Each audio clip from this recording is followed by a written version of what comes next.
नमस्कार, just India news में स्वागत है आपका। मैं हूं आपके साथ महेश शर्मा। इस बुलेटिन में हम आपको हरियाणा खबरों से रूबरू कराएंगे। सबसे पहले हेडलाइंस के प्रायोजक हैं John Wesley convent school.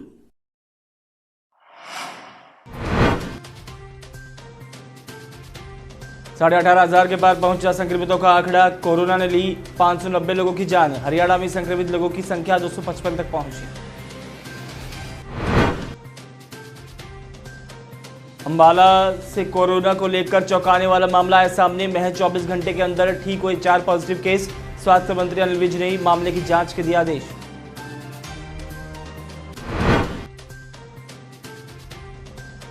Tohana विधायक देवेंद्र सिंह बबली ने किया मंडी का दौरा। आढ़तियों और किसानों से की मुलाकात। जल्द आढ़तियों की समस्याओं को सुलझाने का दिया आश्वासन।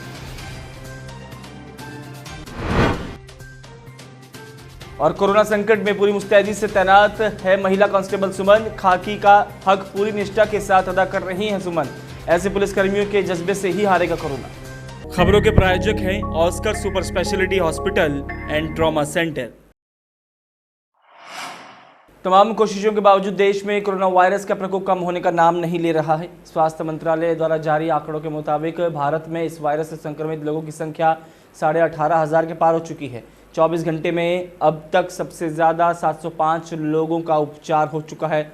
एक अन्य खबर के मुताबिक सूत्रों ने बताया कि भारत के राष्ट्रपति भवन में भी कोरोना का मामला सामने आया। एक सफाई कर्मचारी के पॉजिटिव आने पर करीब 100 लोगों को क्वारंटाइन कर दिया गया है।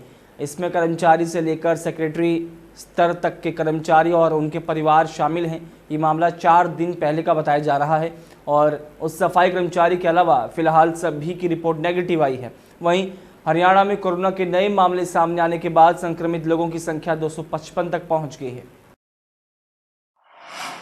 हरियाणा के अंबाला में कोरोना के 4 पॉजिटिव केस 24 घंटे के भीतर ही नेगेटिव हो गए, जिसके बाद स्वास्थ्य मंत्री अनिल विज ने जांच के आदेश दे दिए हैं। तो ये बहुत गंभीर बात है कि प्राइवेट लैब जब टेस्ट करती है तो पॉजिटिव दिखाती है और सरकारी लैब जब टेस्ट करती है तो उसको नेगेटिव दिखाया जाता है। अब जिसका पॉजिटिव आ जाता है उसका तो सारा जो SOP है वो शुरू हो जाता है। बाकायदा उनको अस्पताल में एडमिट किया गया और उनके जो घर थे उस इलाके को कंटेनमेंट जोन भी बनाया गया। सारा प्रशासन भी वहाँ पर गया। तो मैंने इसकी जांच के आदेश दिए कि इसकी जांच की जाए और सख्त कार्रवाई की जाए। हमारे हेल्थ सेक्रेटरी हैं राजीव अरोड़ा जी, उनको मैंने कह दिया है कि टीम कंस्टिट्यूट करके इसकी जांच कराएं। तो वहीं इस मामले में CMO कुलदीप सिंह का क्या कहना है, आइए ये भी देखते हैं। मेरे को जिम्मेवारी सौंपी गई है स्वास्थ्य विभाग की तरफ से, हमारे जो एडिशनल चीफ सेक्रेटरी हैं उनकी तरफ से, अब भाई आप इस मामले की पूरी तरह से जांच करो। ये होता है कई जो एक्स्ट्रा सेंसिटिव मशीनें होती हैं उनमें कई बार फॉल्स पॉजिटिव आ जाता है, लेकिन इतने बड़े लेवल पे फॉल्स पॉजिटिव नहीं आने चाहिए। हम इसकी मैं बाकी अपने जो मेरे कोलीग बाकी सिविल सर्जन हैं उनके पास से भी मेरे को 1-2 के पास से रिपोर्ट आई है। किसी लैब से उन्होंने टेस्ट करवाए थे, वहाँ पर भी पॉजिटिव आए हैं। तो मैं सभी से रिपोर्ट लेके और जो पूरी इसकी जो जांच रिपोर्ट होगी वो सरकार को भेजूँगा। गेहूं फसल की खरीद शुरू होने के बाद किसान मंडियों में फसल लेकर पहुंचे, लेकिन शाम को अंबाला में बारिश होने से किसानों की कुछ बोरियां बारिश में भीग गई, जिसको लेकर किसानों का कहना है कि ज़्यादा बारिश नहीं हुई वरना नुकसान ज़्यादा होता। लेकिन बारिश के चलते खेत में खड़ी फसल की कटाई अब कुछ देरी से होगी। दूसरा, कोरोना अलर्ट के चलते भी एक दिन में 100 किसान ही अपनी फसल लेकर आए और इसकी अनुमति दी गई है, जिसमें से 50 किसान सुबह के वक्त तो बाकी दोपहर में 50 किसान फसल लेकर आ सकते हैं, जिसके चलते मंडियों में अभी ना भीड़ है और ना ही ज़्यादा मात्रा में गेहूं पहुंचा है। 1:30-2 बजे तो बारिश हुई, कोई नुकसान है? नुकसान कोई नहीं है, थोड़ा बहुत तो हुई है, बूंदाबांदी हुई है, कोई ज़्यादा नुकसान नहीं। बचाव हो गया? बचाव हो गया। किस तरह से बचाव? पलट दे दिए, दे रखे ना, इस तरह से बचाव है, पिज्जा नहीं है ना। तो जो खेतों में है वो फसल वो तो फिर नुकसान है ही है, उन्होंने रुक गई 2-4 दिन कटाई नहीं होती है। हरियाणा के पूर्व गृह मंत्री सुभाष बत्रा ने रोहतक के मॉडल टाउन स्थित पुलिस चौकी में तैनात पुलिसकर्मियों को फूल मालाएं पहनाकर सम्मानित किया। कोरोना संकट में इन कोरोना योद्धाओं की तारीफ करते हुए सुभाष बत्रा ने कहा कि पूरी दुनिया में कोरोना ने कहर बरपा रखा है और ऐसी स्थिति में हमारे पुलिस विभाग के जवान अपने परिवार से दूर बाहर सड़कों पर ड्यूटी दे रहे हैं ताकि कोरोना को हरा सकें। उन्होंने कहा कि लॉकडाउन पार्ट 1 में शहरवासियों ने घर में रहकर नियमों का पालन किया और हमारे पुलिसकर्मियों ने लोगों को जागरूक करने के साथ साथ उनसे मित्र की तरह तालमेल बढ़ाया और लोगों को 3 मई तक अपने घरों में रहने की अपील की। तो वहीं एएसआई बीर सिंह ने कहा कि वो और उनकी टीम सम्मान पाकर खुश हैं और आगे भी वो पूरी ईमानदारी से ड्यूटी निभाते रहेंगे। बीर सिंह ने लोगों से घरों में रहने की अपील की है। तो वहीं पूर्व गृह मंत्री सुभाष बत्रा ने पुलिसकर्मियों को हैंड सैनिटाइजर और मास्क भी बांटे। जो हमारे पुलिसकर्मी हैं उनको सम्मानित किया है और ये इनका सम्मानित करना बनता है। ये कोरोना योद्धा हैं, रात और दिन अपने बच्चों से दूर रह के अपनी सेवा से इतनी निष्ठा से ये अपना कर्तव्य पालन कर रहे हैं। आज हम इनकी जितनी बड़ाई करें, इस कोरोना महामारी में डॉक्टर्स की और पुलिस की भूमिका जो रही है अग्रणीय, पूरे के पूरे हिंदुस्तान के अंदर ये एक अग्रणीय बात आई है और पूरे विश्व में आज हिंदुस्तान का इस बात के लिए डंका बज रहा है कि ये हमारी से रोक के लिए किस तरह हमारे देश के सभी लोग सोशल डिस्टेंसिंग मेंटेन करने में लगे हुए हैं। मैं आपसे अपील करता हूं कि सोशल डिस्टेंसिंग बना के रखें।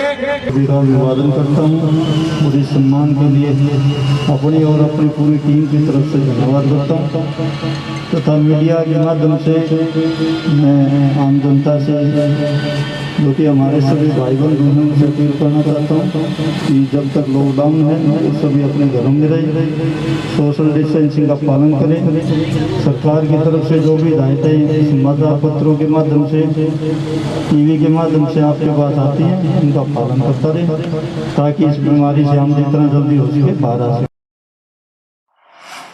जींद में कोरोना वायरस के खिलाफ जंग में लॉकडाउन के दौरान यूं तो पूरा पुलिस महकमा अपना फर्ज निभाने में जुटा है, लेकिन नेशनल हाईवे पर अपनी ड्यूटी कर रही महिला पुलिस कांस्टेबल खाकी का हक पूरी निष्ठा के साथ अदा कर रही है। सुबह 8 बजे से लेकर शाम 6 बजे तक कांस्टेबल सुमन लॉकडाउन के दौरान घर से बाहर निकली महिलाओं को समझाने में जुटी रहती हैं ताकि कोरोना की चेन को तोड़ने में जिले को सफलता मिल सके। ऐसे पुलिसकर्मियों के जज्बे से ही कोरोना हारेगा और सिरसा जिले की पुलिस कांस्टेबल सुमन इन दिनों जींद में ड्यूटी दे रही हैं। पंजाबी टच के साथ हरियाणवी भाषा बोलने वाली सुमन की ड्यूटी नेशनल हाईवे पर आने जाने वाले वाहनों की चेकिंग में है। हालांकि उनके साथ एएसआई नरेश ढांडा समेत पूरे पुलिसकर्मी भी वहां पर ड्यूटी दे रहे हैं, लेकिन वाहनों में आने वाली महिलाओं को यही लेडी पुलिस सुमन संभालती है। कोरोना वायरस के बारे में बताया जाए जी कि मतलब कि अपनी दूरी बना के रखें और जो इसके मतलब कि आप इसको जितना आप एक दूसरे के संपर्क में आने से उतना अपना घर पे रहें और मास्क वगैरह का प्रयोग करें जी। घर की तो ऐसे है जी, हमें 40 दिन हो गए जी घर गए हुए। घर की याद तो आती है पर ड्यूटी तो ड्यूटी है जी। पब्लिक के लिए तो यही मैसेज है जी कि उनको अपने मतलब कि प्रॉपर अपना केयर करनी चाहिए जी और जितना हो सके जी मतलब कि बाहर निकलने से उसको घर में बैठ के अपना एंजॉय करना चाहिए। नहीं है कि वो मतलब कि ऐसे घूम रहे हैं जी, उनको अपनी उनकी घर की मतलब कि कुछ ज़रूरतमंद चीज़ें होती हैं उनको बाहर लेने के लिए भी बाहर निकलना पड़ता है जी। कोई मतलब कि इमरजेंसी में जैसे जी कोई मेडिसिन लेने भी आता है जी, बट उनको यही मैसेज है कि मतलब कि अपना घरों पर अपना ध्यान रखें। भवानीखेड़ा अनाज मंडी में युवा कल्याण संगठन द्वारा अनाज मंडी में प्रवासी मजदूरों को सैनिटाइज कर मास्क वितरित किए गए।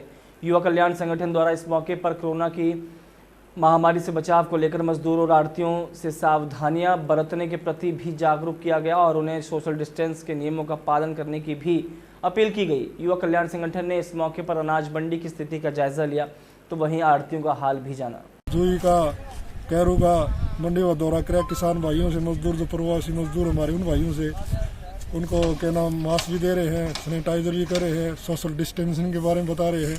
तो दिन रात एक ही काम है कि जब तक सब लोग जितने भी संगठन हैं वो सब काम कर रहे हैं, हम भी उसमें अपनी एक भागीदारी निभा रहे हैं। क्योंकि आज मानवता का एक बहुत बड़ा वो है कि जिस प्रकार से पूरे विश्व को कोरोना ने हिला के रख दिया बीमारी ने, उसमें हम जैसे नौजवानों का कर्तव्य बनता है कि वो जितना भी जानकारी है उसको मजदूर को, किसान को, नौजवान को, सबको बताए।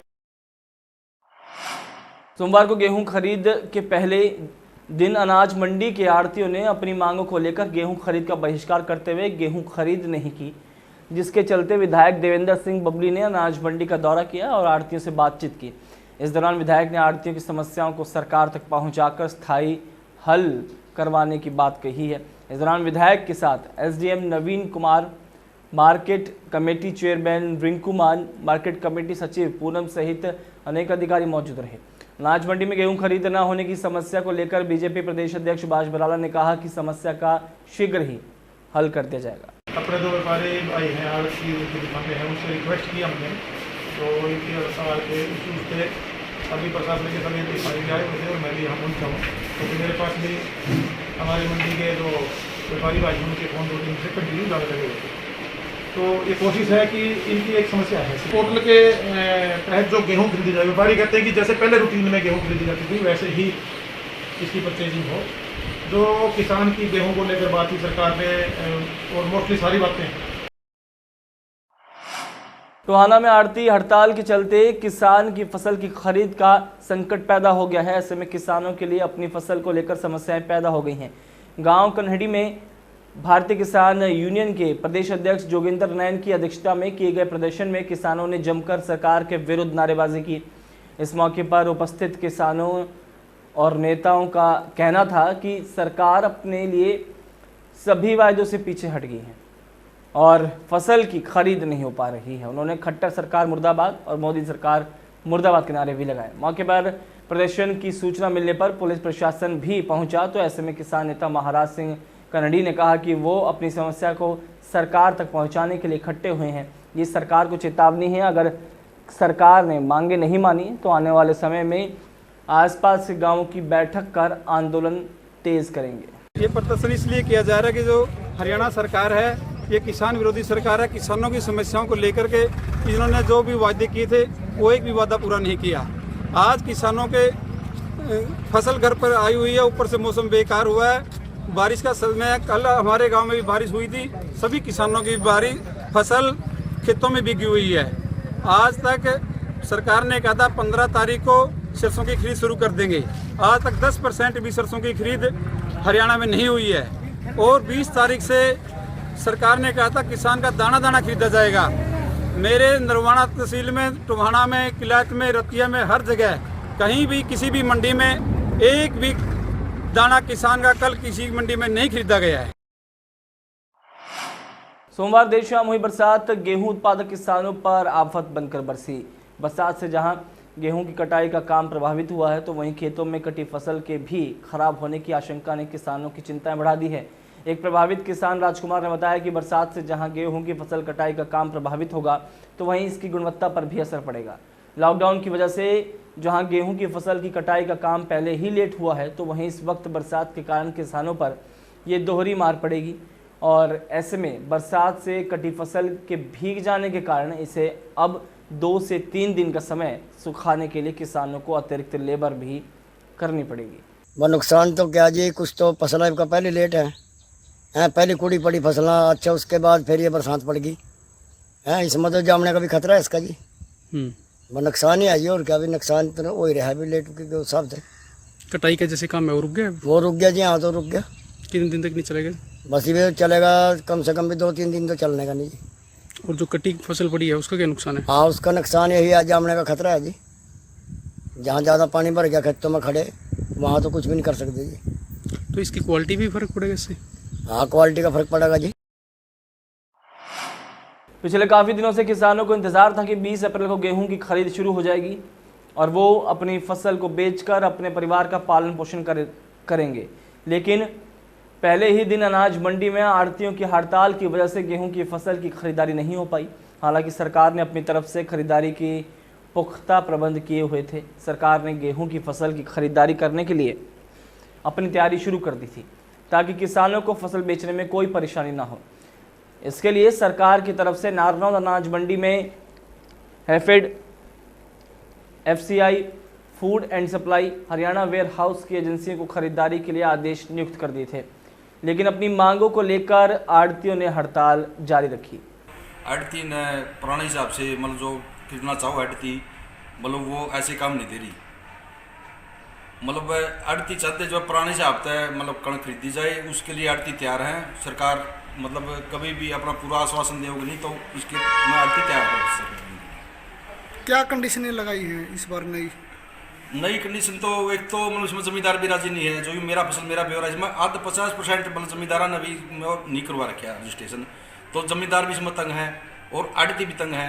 भाई एक आड़ती इतनी ले क्या होगा ये मतलब इसमें सब तंग है। लोग तंग हो रहे हैं बिल्कुल। अगर अपनी फसल गिरने लग रहे हैं और ज़्यादा लेबर लगने लग रही है, हम भी तंग और जमींदार भी तंग। उसने ठेके पे ले रखी है 40 किले और उसके ठेके के पैसे लगभग 70% आड़ती से उठाता है वो, और रजिस्ट्रेशन करवा लिया ज़मीन मालिक ने। वो चेक सरकार की कंडीशन है कि उसकी पेमेंट काट के बाकी की पेमेंट किसान को जाए। वो पेमेंट जाएगी रजिस्ट्रेशन वाले को।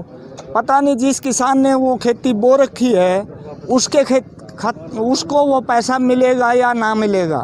हमारी सबसे मेन समस्या ये है, जैसे मान लो किसी ज़मींदार ने 70 किले ठेके पर लेकर खेती कर रखी है और उस ज़मीन के मालिक उन्होंने भी रजिस्ट्रेशन करवा रखा है और ज़मीन उसने जो ठेके पे खेती लेके कर रहा है उसने भी करवा रखा है। वो एक दिन में 70 किलो की फसल कैसे लेके आएगा मंडी में? एक समस्या तो ये है। दूसरी समस्या है पेमेंट की। पेमेंट जैसे पेमेंट हमारे खाते में आएगी, हम आज तक लेते आए हैं देते आए हैं, अब क्या दिक्कत है पेमेंट लेने देने में? जब हमारा उनके साथ कई सालों से संपर्क है तो अब सरकार को इस बारे में भी विचार करना चाहिए। Welcome to John Wesley Convent, a prestigious, renowned and remarkable school of Rohtak. Excellent learning environment, standardized infrastructure and experienced faculty, well-formed robotics lab, well-equipped science labs, world-class computer lab, well-stocked library, digital smart classrooms, excellent sports facilities, best transport service. John Wesley Convent, a school where your search comes.